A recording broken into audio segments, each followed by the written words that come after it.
Okay, we now have a recording. Let's start for real. That explains why nobody was answering anything I said. I wanted to talk about this process thing that Josh and I were kicking around.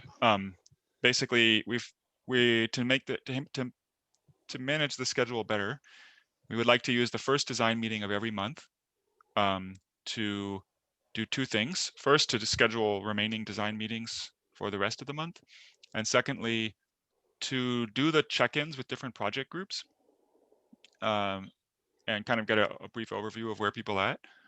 What I was thinking is that on like Friday or the week before, we would ping people who are sort of the leads or what have you of the various project groups and ask them to post updates, and we'll scrape the updates, actually look over them during the actual meeting. And I would say the only other thing I would add is that I think when we schedule a design meeting, we should probably try to make an expectation that that there will be some sort of design meeting document with a simple template. I was going to make a template like summary, key questions, details, but prepared, let's say, ideally the week like Friday before or something, so people can actually read it, but at least before the meeting. We can say Friday.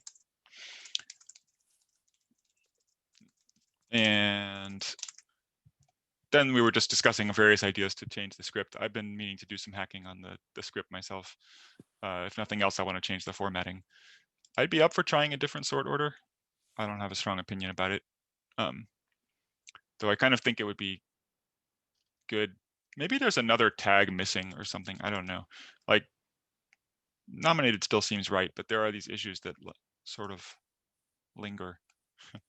And probably that's good though, because we should just, I would sort of prefer if we just try harder to really get to the point where we can unnominate things.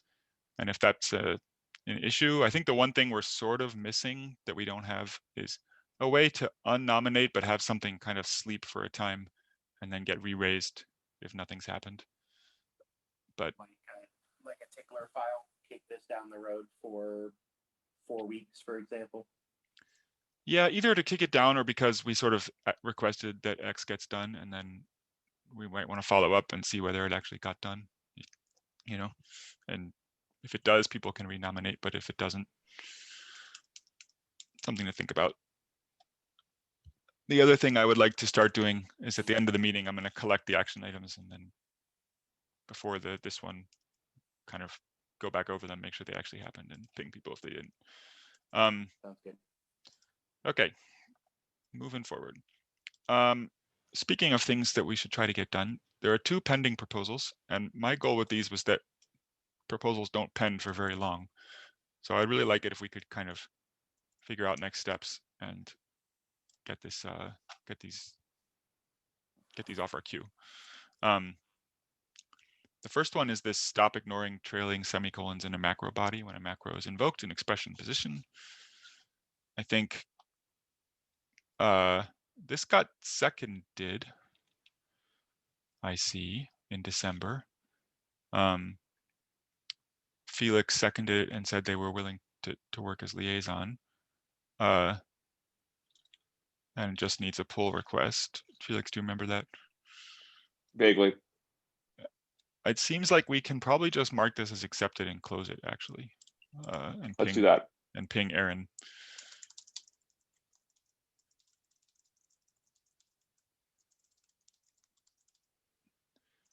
Okay.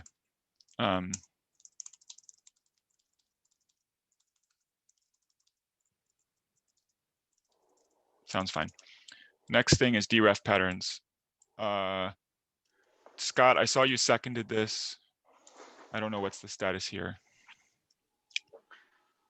I don't know that I would plan to lead it, but I think I'd be fine to liaise it.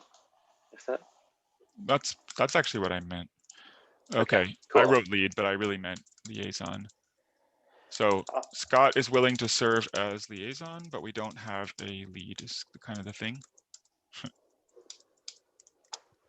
Like,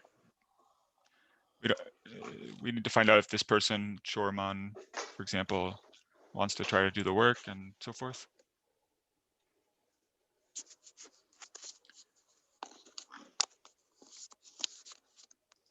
Scott, do you want to follow up with them and see if they want to?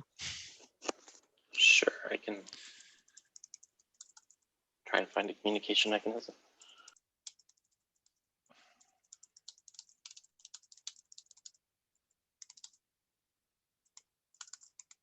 Okay. It seems like we're kind of needing people more than anything. I don't know were there people on Zulip who were actively discussing this? It's gonna be a little while. Seems like not clear, not really. Bunch of the usual suspects, but that doesn't necessarily mean interest to participate. It seemed like it was more about procedural question of like, does this second actually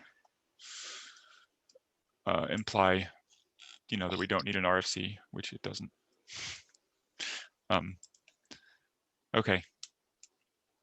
Well, why don't we ping them, and if they don't respond by next week, we'll close it and encourage them to reopen if they are back around. How's that sound?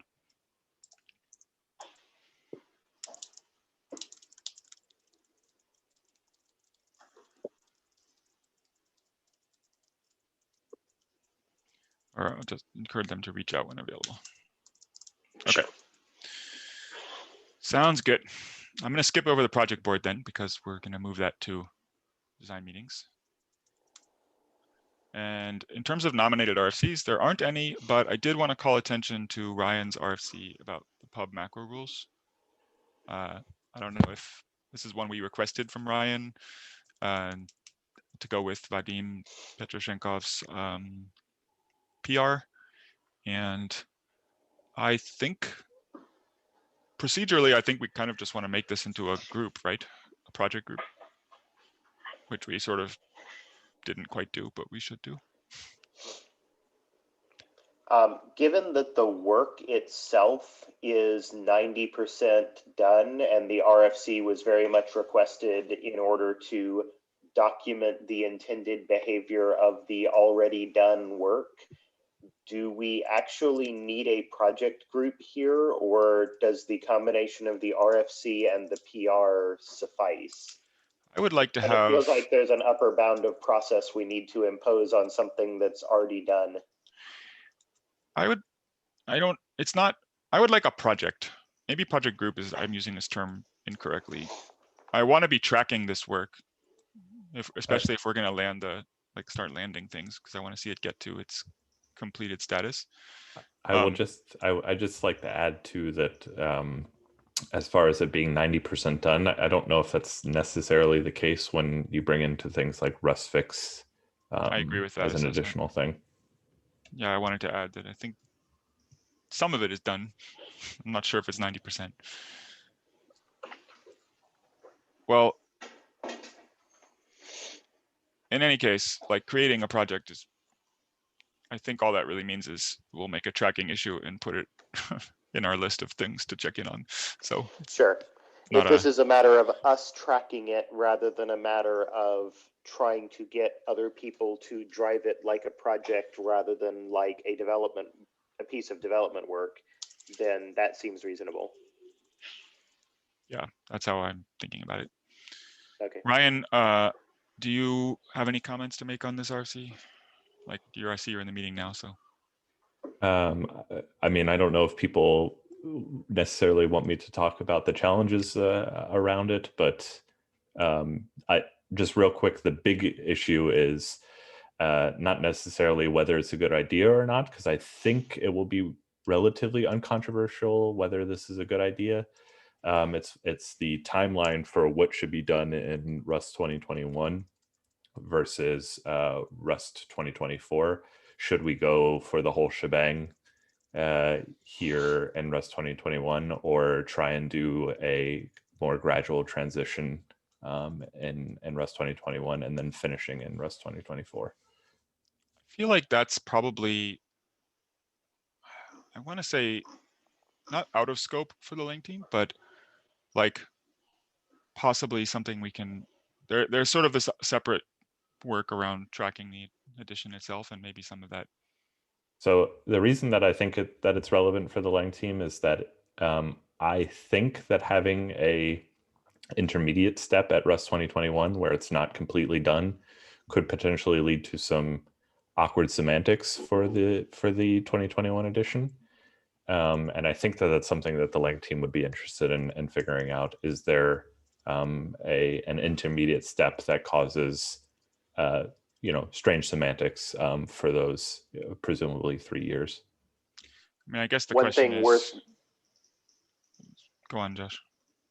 One thing worth noting is that I don't think there's any proposal here to have an intermediate state that applies only to the latest edition. I don't think that there would be 3 different behaviors here: old, current, and next edition. The pub macro rules and pub crate macro rules and pub self macro rules would all exist in any edition. And then the only thing that needs to be tied to an edition is at what point do we make macro rules by itself just mean pub self macro rules and behave as the same scoping. So I don't think there would be a third intermediate state. I think it's just a question of at what point do we want to transition how macro rules itself behaves, 2021 or 2024. Right. I was going to ask about that, but I guess the question at hand, as I would phrase it, is, do we want to expose the intermediate? So there's the 2 semantics, right? There's like macro rules behaves like any other item, which would be either 21 or 24 and requires migration. And then there's macro rules with pub behaves like any other item, but without pub behaves as Rust 2015. And right, I consider, yeah, pub something. Seems worth clarifying, yeah. So, and the question, it seems to me, is do we want to expose the latter if the former doesn't exist yet? I think that's what Ryan's asking. Right. Yeah. Fair. And I don't, that's a good one. I agree, that's an interesting policy to question.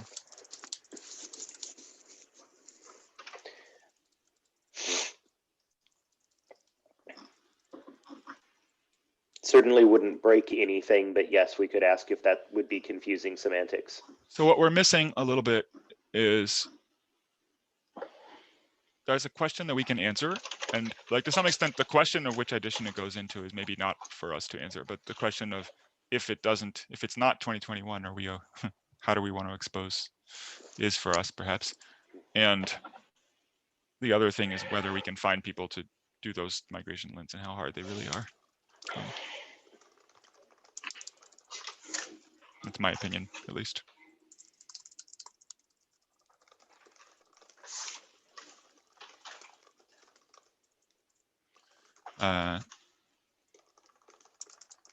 Okay, thanks, Ryan. Let's keep moving for now. We'll circle back on to later on. So p-high issues. Regression 1.5, deny after forbid breaks build. This has got a pending FCP to close.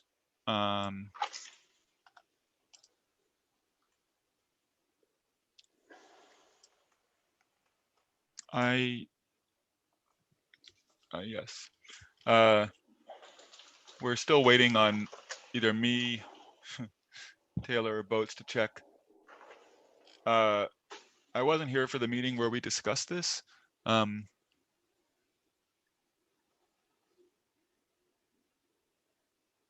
I think I agree with the conclusion. I guess did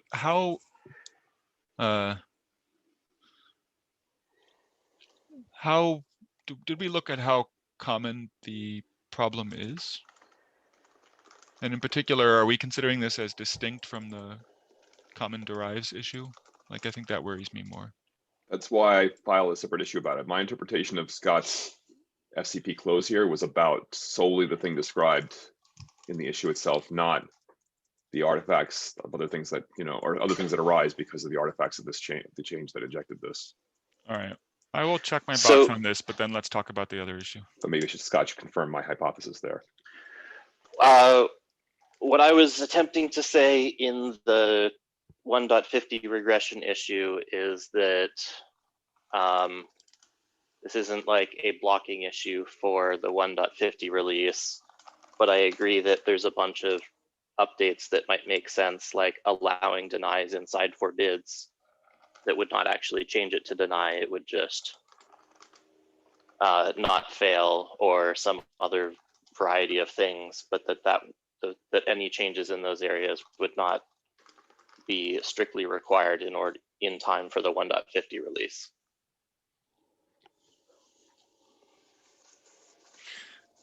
Okay, Yeah. but the specific thing about the derive failure, do you interpret that as not blocking the 1.50 release? Or should we wait until we talk about the issue I filed to discuss that question?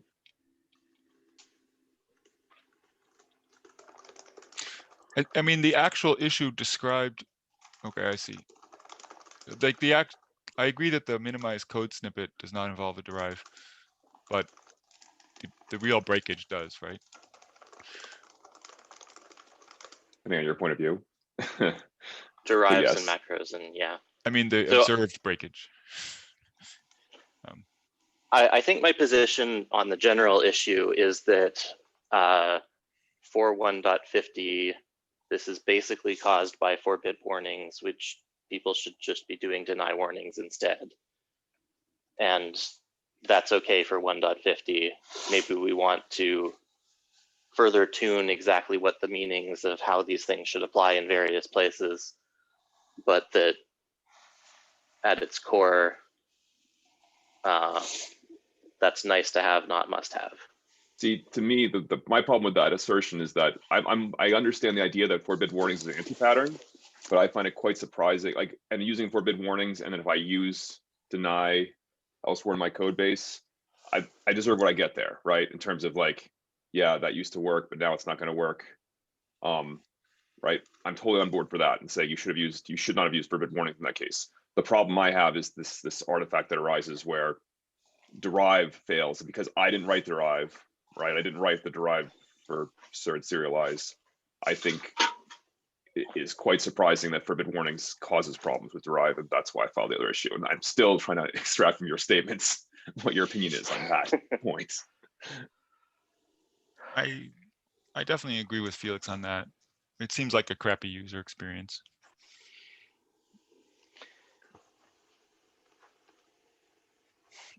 Yeah, it feels consistent with the derives that you can deny something and they've always, that has resulted in denying it inside those derives for basically ever, as far as I understand, correct?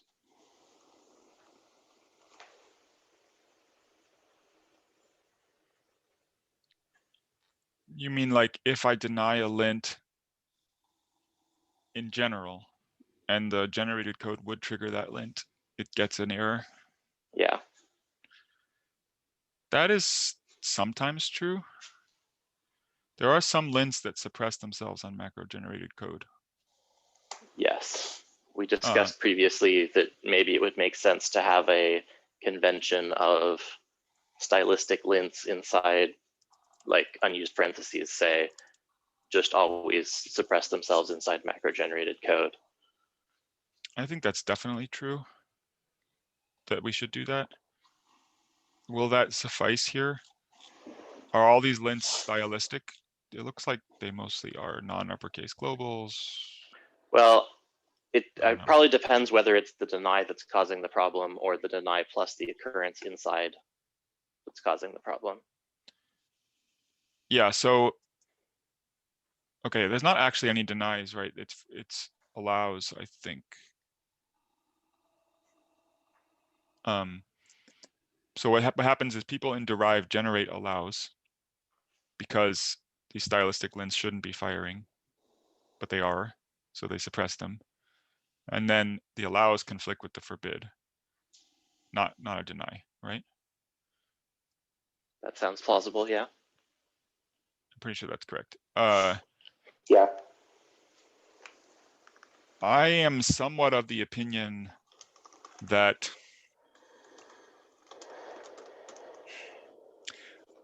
I mean, there's two. So there's two. If we did there, I'm somewhat of the opinion that I want to it push. should I only want to be a push back a warning. little bit. I want to push back a little bit. I don't know why Ryan reduced to this forbid deny case if your claim is that derives don't generate denies. If you look, I don't know why either. But if you look at the 8128 description, the message clearly says allow. I agree about that. The one that I filed for 8128, it says allow. Ryan may be able to speak to that if he's still here. Yeah, sorry. Is the question whether this leads to an actual breakage? Then I'm confused. No, my question is pretty. It might be silly. I don't know. In 80988, you produced the minimized example where it had a deny after forbid, and you pointed out the connection here to derive. And my question is, did you encounter a derive that actually was generating as part of its generated code? It was injecting deny attributes. No. I think the point about derive was some weird occurrence that you can see inside of the actual crater breakage that we had that was somewhat orthogonal to the question of forbid. I never was able to figure out exactly what was happening there. It was producing very strange error messages, but that was orthogonal. Okay.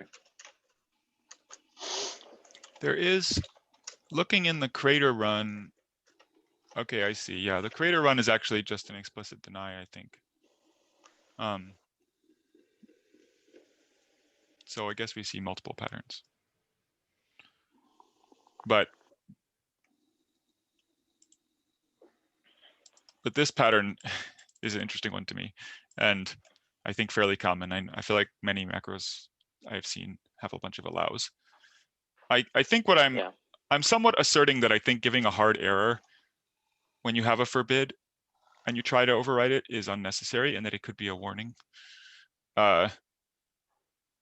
And at least a warning in macro generated code, or maybe just suppressed. I don't think it should actually, like, I think the lint should still be forbidden, but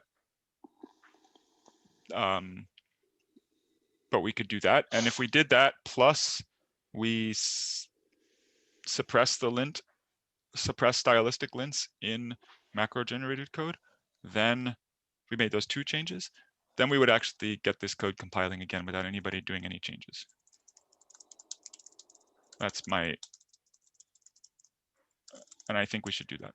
That's my contention. I like the argument that it does not need to be an error to put a deny inside a forbid as long as it continues to behave as a forbid semantically in the lint checker. Right. Effectively a forbid. We would track 2 bits of information for each lint: the current enablement status, allow, warn, deny, and the forbid status, forbid or not forbid.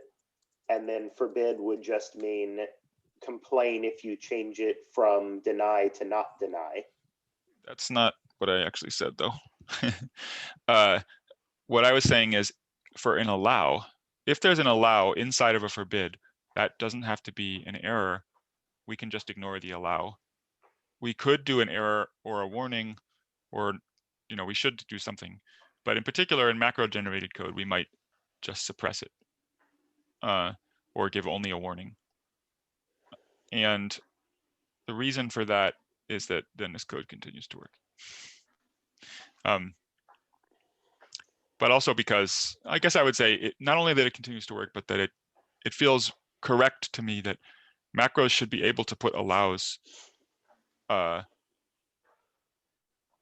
because that's a useful thing for them to do. And if somebody has forbidden it, then they still probably want to get an error, but not because of the allow, but because the code actually triggers the thing, right? You see what I'm That's saying? an interesting proposal. I think last time our consensus was we don't want to allow the allow to actually allow the warning, Yeah, but that for sure. you're proposing that we ignore the allow if and only if it turns out the allow is actually a no-op. No. I think it's Well, in effect, yes. I'm proposing that we Here's what I'm ignore the saying. allow, or that we issue a warning if you try, when something is forbidden, we issue a warning, but otherwise ignore attempts to set the lint level. And then, yes. of course, the lint may trigger, like, because it may trigger, and in that case, it would be forbidden, just like it would have been otherwise. That's interesting. We could even have that itself be a lint, which if you wanted to Yes. make, you've tried to make an allow, a forbid into an allow into itself a deny, you could do that and it could default to warn. That's exactly what I would do, yeah. Of course, if you're using forbid warnings, then that Yeah. will also become forbidden. Or you'll have to, or at least special case. I was just going to say this, that it's totally not intuitive to have warnings be emitted when forbid warnings is on.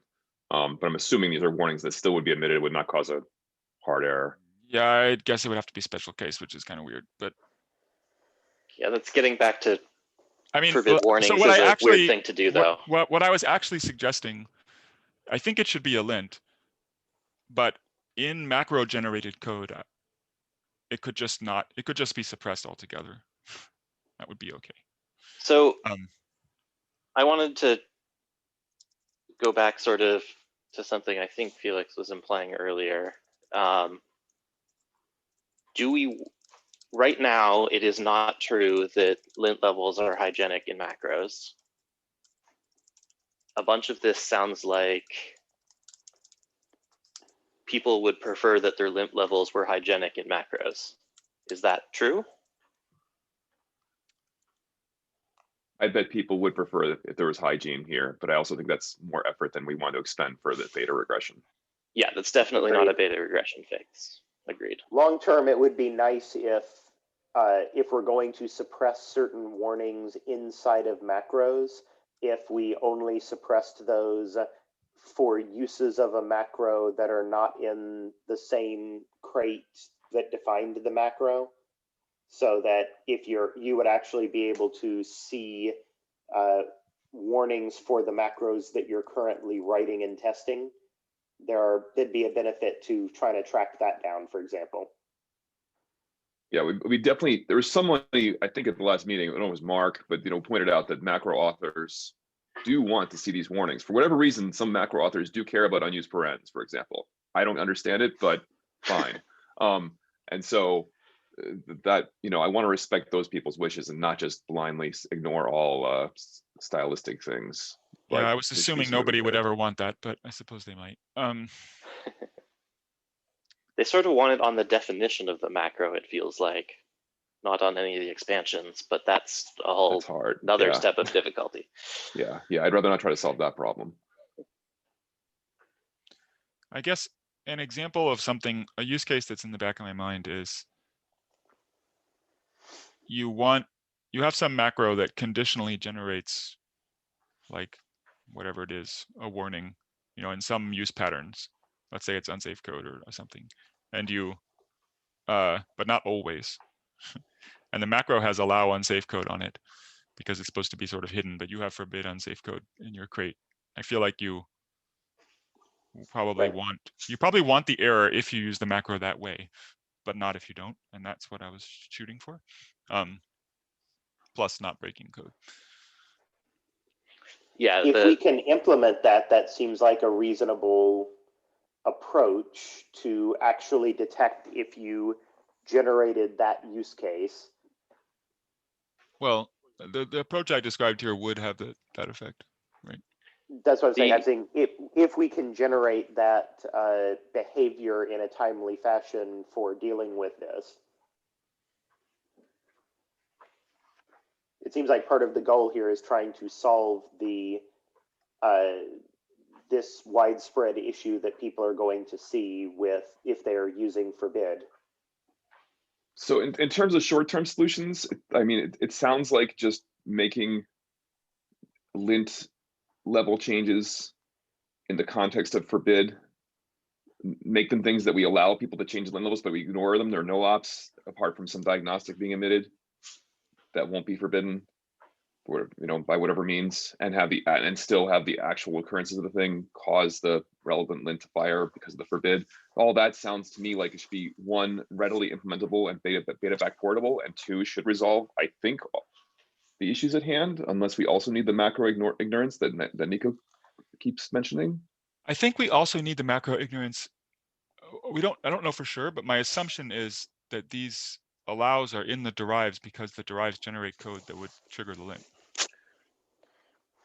So if you have the lint stay forbidden, Right. it's going to get Yes. triggered. We should figure that out too. Okay, I see your point. Yeah. We don't know that, but it's probably true. We don't know, right? I think my meta complaint here is still sort of the, if you did forbid warnings, like this is never going to go well. Yeah, but I don't want to try to fix that for 150, I guess. I think I can respect Yeah, the I assertion, think I'm but saying we shouldn't fix it for 150, and people who are doing forbid warnings should switch to deny warnings, because that's no, what and they- I'm saying I don't accept that as an answer for the next release, is what I'm trying to say. I don't want to make that our official policy for at least the release is going on in 2 weeks. Like if we want to do that, then we can talk about it, but I don't think we can make that. I don't want to make that. Well, I don't know. I guess we are in a position to try to make that decision. I just feel uncomfortable doing so without having more experience.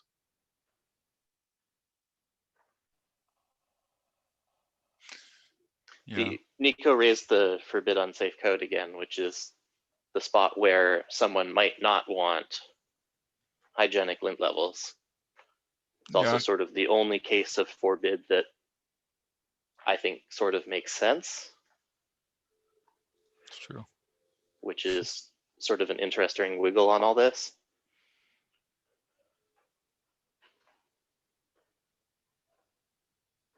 Like, I don't know anyone who actually wants forbid unused parents.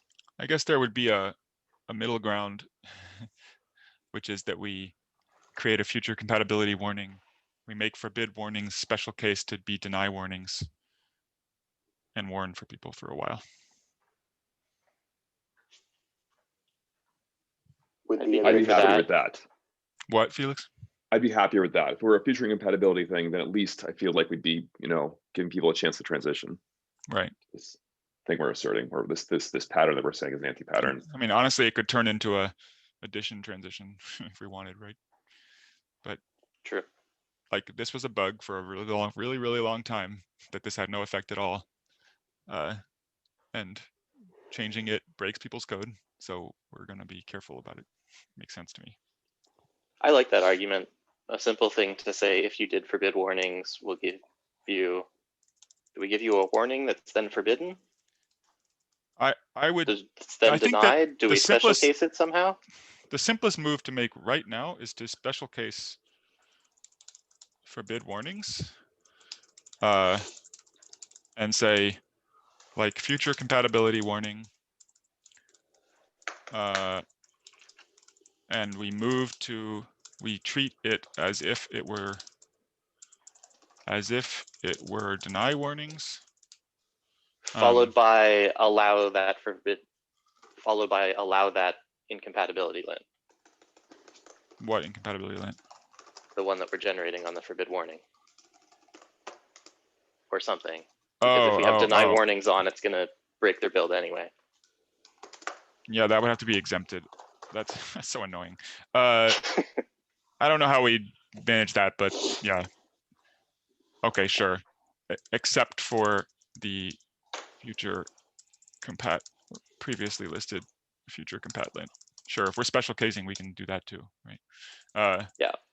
And then in the issue, in the tracking issue that we direct people to, we can kind of ask for comment if we want about how to resolve this. But my hunch is that people will just migrate, and we can, do the usual thing of tightening the screws and fix this.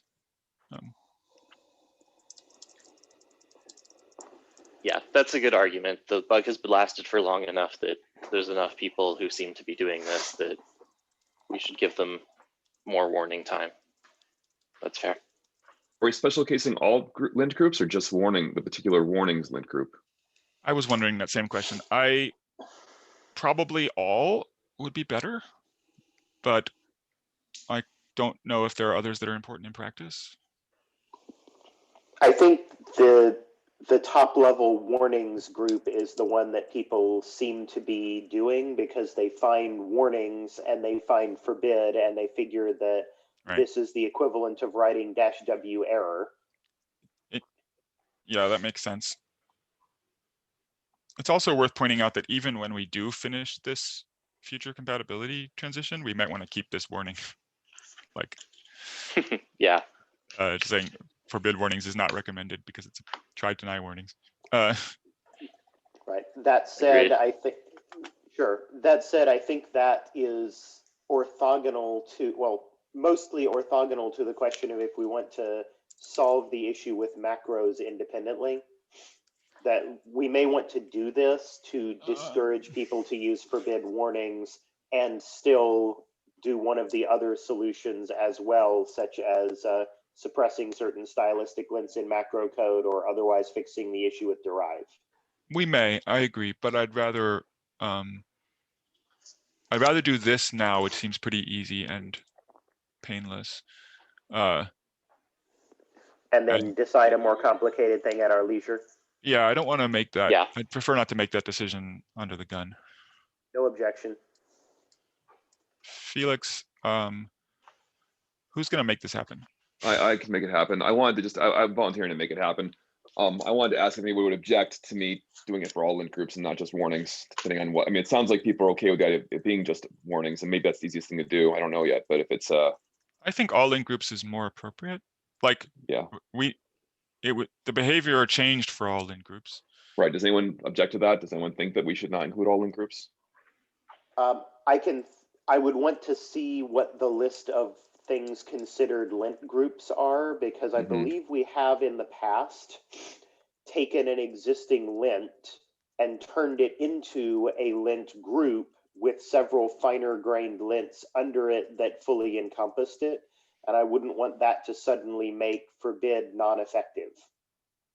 Well, but yes, okay, it's already non-effective. That was the thing. Yeah, the claim is that our semantic change here is to how we handle all lint groups, and so we're trying. Well, what I'm suggesting is hypothetically, if we turned unsafe code into a lint group because we divided it into 3 different sublints that you can individually enable, disable, and still had that as a top-level lint group, forbid unsafe code should still forbid it and not just deny it. Yeah. But the point is, if we do that now, we're actually making the lint go completely away. So this would still be a strict improvement on the older behavior. But anyway, let's wait and see. Let's see what that looks like. We can look at the list of lint groups. That seems okay. I don't think I have an objection to either of the behaviors. Whichever one is easier is probably fine, especially for a backport. Yeah, that's kind of where I'm at too. I think this is the warnings is the important one. So, all right. Well, that took a long time, but I think that was important. So I decided to let us run with it. Procedurally, do I change the FCP? Do we put a concern in for the change that Felix is going to make? I think the other issue, I think we can keep an FCP to close. I mean, that's why I opened this other issue, is to try to make it clear what we were. It's true that it will fix both of them. But, right, Felix? I mean, it's yeah, I think so. Yeah, presumably. It's okay. So. I think you should cancel the FCP, and we should close this with the PR that Felix opens. Okay. All right. I'll close both issues and make test cases accordingly. Okay. Okay. I'll cancel it. Thank you. Okay. So I should make these greppable, shouldn't I? Okay. Nominated PRs, tracking issue or patterns. There is, wait, I'm going in the wrong place. I just wanted to point out, I don't think we have to talk about this in detail. There's a pending stabilization PR. There's an in-progress stabilization report. I would love to see this land. If somebody wants to help Mark IM along, it may even be, I haven't had a chance to read it. It may even be done. You should do that. I don't know if there's anyone who's volunteering. I guess there's a to-do. I'm looking quickly at the status. Scott, you were kind of pushing this along, weren't you? I know I'm throwing things on your plate, but are you interested in reviewing the stabilization report real quick with Mark and helping it land? Sorry, which one? Or patterns, 54883.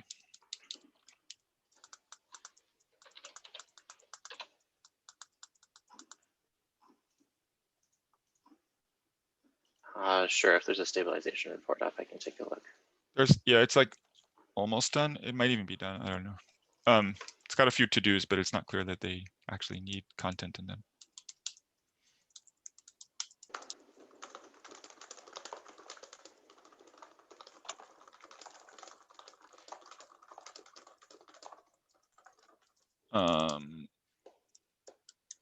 Cool. Okay. There's a concern raised. What's this? I don't know. What's the story with this? Do we care about this? Josh, you wrote this, right? Something about leading ors. Yes, Petrochenkov raised the original point that why is it that we have so many different variations of patterns? And I think the original reason in this context was that the leading or was sufficiently controversial that we just didn't include it in this context because it helped to lower the amount of bike shedding. But that said, I personally agree with what Petrochenkov is suggesting here, which is that anywhere we allow or patterns, we should also allow leading vert. This would affect the PAT 2021 matcher. Yes. Yes, presumably. I do tend to agree with that assessment. Maybe can you throw that onto the stable, like the? Well, I think the main thing that needs is a consensus from the Lang team saying, yes, we'd like you to make that change. Right, I was thinking. If we have that consensus, by all means. I was wondering if we should open an issue and do an FCP merge, probably. Yeah. I can do that Okay. to get a quick consensus. That would be helpful, unless anyone in this meeting immediately objects. I think I agree for consistency. I think leading vert is a little weirder in inside patterns than in match arms, but for consistency, it's the right thing to do. I think the same argument applies. While I wouldn't necessarily write it myself, the premise I've seen people do is line up all the verts with the open and close parentheses. Yeah. Alrighty. Are there any issues in this list, since we have 10 minutes left, that are high priority? There's one thing I wanted to bring up, not because there's one about stabilize remaining integer method that says const fun 8962. I don't think we have anything to talk about, just a checkbox reminder, because there's a couple of people in here who haven't checked their boxes. 8962, is that 80962. Oh, 80962. It's nominated, so it's on the list. There it is. Fourth from the bottom. All right. But we can move on to other items.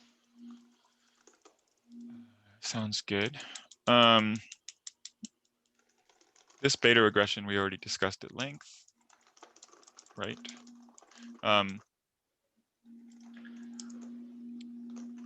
I think, all right, well, let's go up to here then. Lint for unused borrow as part of unused must use. So this is lint. It basically makes ampersand expr or whatever issue a warning if expr by itself would issue a warning, because the result is equally unused, I guess, being stored in a temporary. It However, doesn't depend on if expr is unused. It just wants if there's ampersand expr in a statement, oh, really? because the ampersand is not used. I see. Thank you for Yeah. clarifying that. I misunderstood. Same as we do for not or whatever.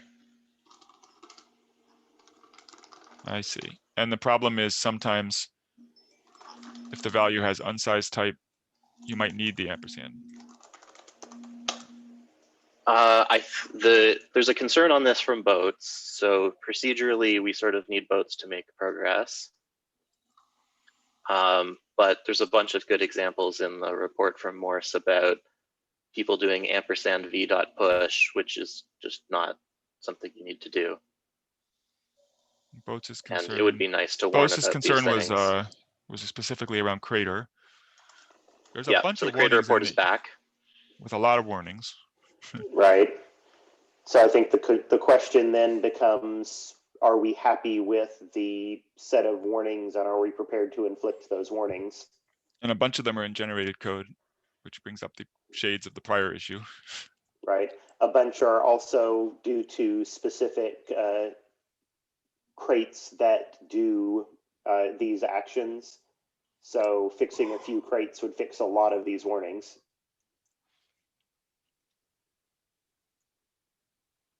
Yeah, if a third of them are pin project. Wonder if there's good reasons for that. On the other hand, issuing a new warning is not a breaking change. So No, it isn't. Yeah. My interpretation of the concern was that if there's like a common pattern that people are doing that they've learned that they're putting all over the place, we should maybe not do this. But I don't think, from my interpretation of this, the report from Morse is that that's not what was found, just that there's some macros that should probably get either an allow or be fixed to not generate it.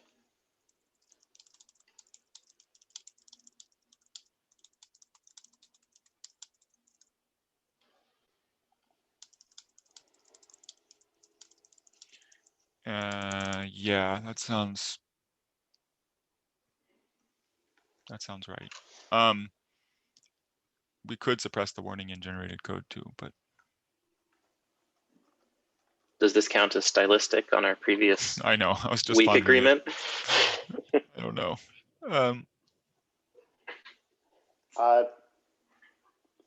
Is it, That is debatable. why is pin project? Does anyone dug any deeper to know like why pin project is doing that? I guess not. Well, we have 7 minutes. I'm curious, like the situation with these things generating macros are encoded this. I mean, is it plausible that there are cases where, yeah, we're generating this, but it's because the macro author intends this thing to be able to be used in contexts where, right, the macro could be invoked in contexts where you need to do the borrow? Am I overthinking this? That's what that is something I'm wondering, yes. That embedded Hall one, it would be interesting to know what it actually looks like in use of the macro.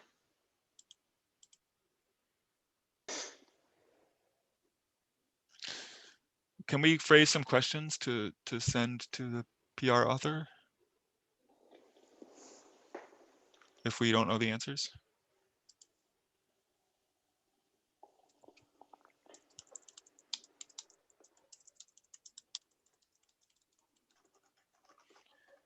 Sounds like we had some.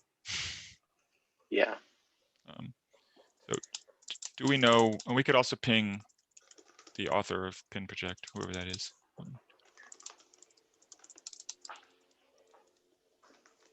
So I guess I would feel okay if we, had versions of those crates that didn't trigger this warning. yeah, I think one is let's get pin project to not do this before applying this lint, if that's literally a third of them.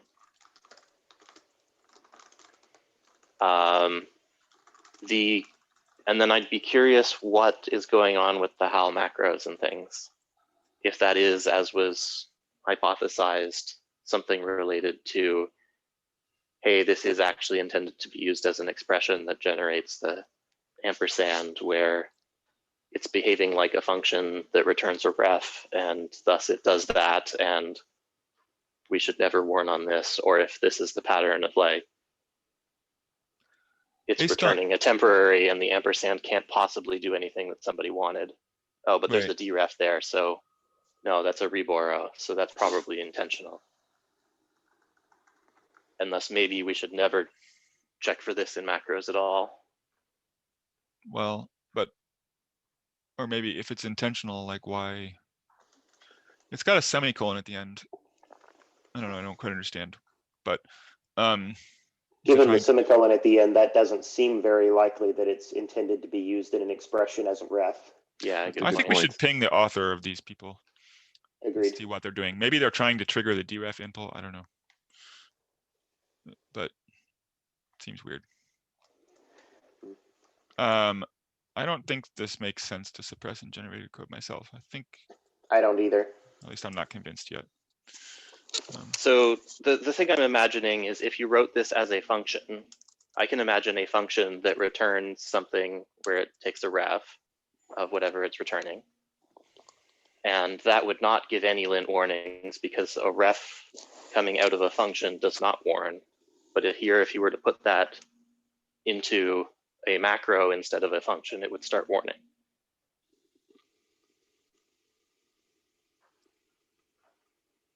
I didn't understand that. I should probably type something. Yeah. Well, no, Scott's saying like people could write a function that has the body that's the same as this macro here, and then later they decide to change to a macro to force it to be a manually inline thing. And Scott's point is that you're going to see the warning from the macro, not from the function definition, I believe. Why? Or maybe you would see the function. Well, not in this case. I guess in this case you wouldn't see you would see the warning from the function definition because it's presumably going to return unit. But there's a semicolon. Right, that's what I'm trying to correct myself here and say, okay, in this particular case, the semicolon means it's not going to do what Scott described. But okay, I see. One thing I will note is that it's, although there were 15,000 warnings, there were not that many crates affected. Like those are a lot of warnings from a relatively few crates, I think. Seems like. Oh yeah, if it's only 32 crates, that's not quite so pervasive.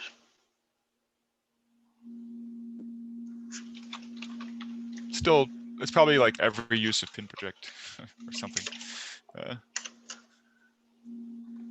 Okay, yeah, Scott's written down exactly what I thought Scott was going to write down.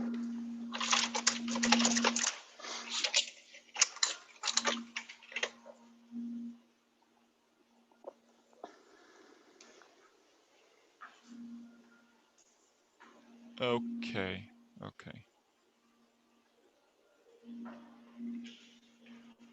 I gotta go, y'all. Yeah. I don't know what I think about this yet. All right, I'll take the action item of leaving a comment. I think it's actually relatively few crates is a good point that I hadn't noticed and makes me think it's fine. It's a warning. We should just do it because it has also found a bunch of legitimate confusions. All right. See y'all later. I'm Bye. somewhat persuaded by that. Ciao.